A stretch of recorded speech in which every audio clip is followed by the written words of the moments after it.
cálido chorro de sangre golpea mi cara. Cierro los ojos en éxtasis cuando golpea.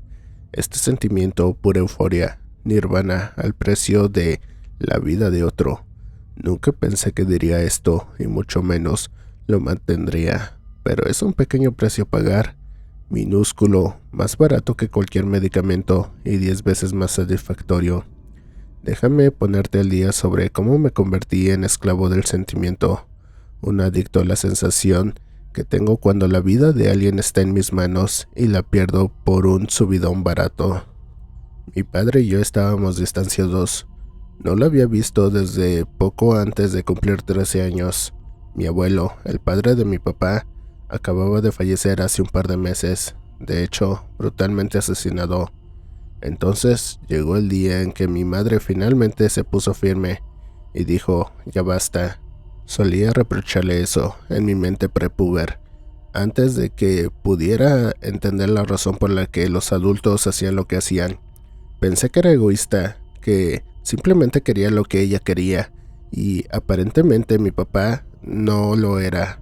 Recuerdo vagamente que ella lo pateó hasta la acera, por así decirlo, y él luchó en cada paso del camino. Ella me ordenó que volviera a entrar, pero fui insolente. Hice lo que ella me ordenó e inmediatamente atravesé corriendo la casa y salí por la puerta trasera para seguir viendo el espectáculo a través de las tablillas de nuestra cerca. Él discutió y luchó con ella en cada paso del camino, hasta que ella lo amenazó. Ella dijo que si él no dejaba nuestras vidas de una vez por todas, llamaría a la policía. Ella los llamaría y les contaría en detalle lo que había estado haciendo. Recuerdo el rostro de mi padre palideciendo, su expresión temeroso, luego enojado, como si estuviera considerando algo terrible. Entonces me vio, mi rostro asomado a través de la cerca. Una mirada de resignación se apoderó de él y finalmente se dio por vencido. Se fue y no lo vi ni supe nada de él durante 15 años. Solo se puso en contacto conmigo después del fallecimiento de mi madre.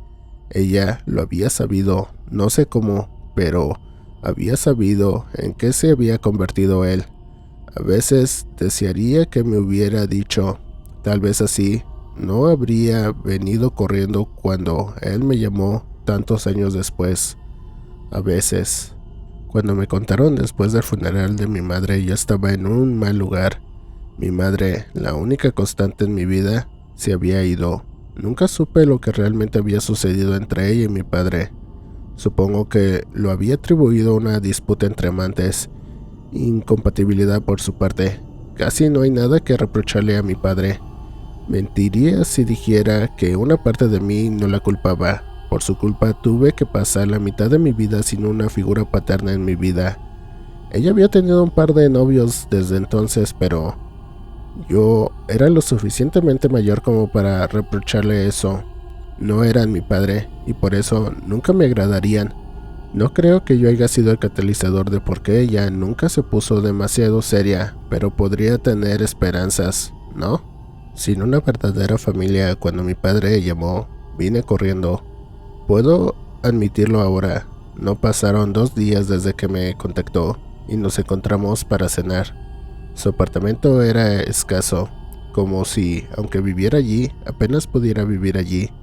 Al igual que yo, hoy en día, él solo iba allí para descansar, para hacer lo esencial que uno requiere para seguir viviendo saludablemente. Comer, ducharse, dormir y finalmente salir de nuevo a cazar. Era un asesino, ¿sabes? Me llevó algo de tiempo, pero finalmente descubrí que por eso él y mi madre se separaron. Por eso ella lo había amenazado con llamar a la policía. Hacía tantos años. Pensé que era algo importante, que ella pudiera sostener sobre su cabeza como lo hacía, pero nunca podía haber imaginado que era porque mi padre era el asesino en serie más prolífico en su tiempo. Era tan bueno en lo que hacía que ni siquiera las autoridades tenían idea de que sus crímenes estaban relacionados. No tenían idea en ese momento. Me invitó a cenar a su espartano apartamento y, después de la comida, espagueti y albóndigas, me encontré inusualmente cansado. me había drogado. Las cosas se pusieron confusas y lo último que recuerdo fue que él me aseguró que todo estaba bien. Todo mejorará pronto, afirmó. Cuando desperté, estaba en su sofá. Un tubo delgado y una aguja estaban en mi brazo, el otro extremo conectado al suyo. Su sangre fluía hacia mi cuerpo. Dijo que era por mi propio bien. Dijo que era su legado para mí. Esto me enojó más de lo que jamás habría imaginado. La ira me inundó, y eso era ira, claridad. Perdí el control de mí mismo, y sin embargo, nunca había tenido tanto control en toda mi vida. Lo golpeé a 1 centímetro de su vida, a él, sin siquiera pelear conmigo. Me atrevo a decir que, al mirar su rostro ensangrentado, vi felicidad en él. Un cierto nivel de orgullo imaginable mientras escupía sangre y dientes. Mientras yacía allí, sin siquiera defenderse, lo dejé hablar entre golpes. «Ahora está en tu sangre, hijo», él garantizó. «El regalo de mi padre para mí, y ahora es tuyo», gimió mientras le golpeaba el cráneo. Ojalá pudiera decir que no sabía lo que estaba haciendo, que no tenía control de mí mismo. Eso sería una mentira. «Es tu legado, recuerda, yo», escupió sus últimas palabras. Desde entonces solo recientemente he llegado a entender lo que quería decir, porque dijo lo que dijo. Había algo en su sangre, algo en la sangre de nuestro abuelo. No sé si es algún tipo de parásito o algún tipo de gen memético en nuestro ADN, pero controla lo que hacemos, lo que hicieron los patriarcas de mi familia, lo que he rastreado hace casi 150 años. Y todos los hombres de mi familia, por parte de mi padre, murieron de forma violenta. Los asesinos desconocidos, pero yo lo sé porque sé lo que quiere y anhela esta cosa que vive dentro de mí. Una vez que supe qué buscaba, descubrí cientos de asesinatos y personas desaparecidas, todos sin resolver, desde Jack el Destripador, y no encuentro que eso sea coincidencia en absoluto. Tenemos cuidado, somos metódicos. He continuado con el legado de la familia, manteniendo viva la tradición. Es el negocio familiar y el negocio está en auge. Mi novia está embarazada y esto me da mucha alegría. El otro día fue a la clínica y descubrimos que era un niño.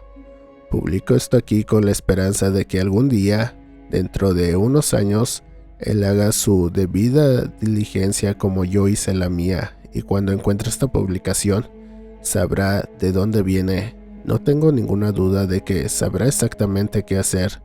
Después de todo, lo lleva en la sangre.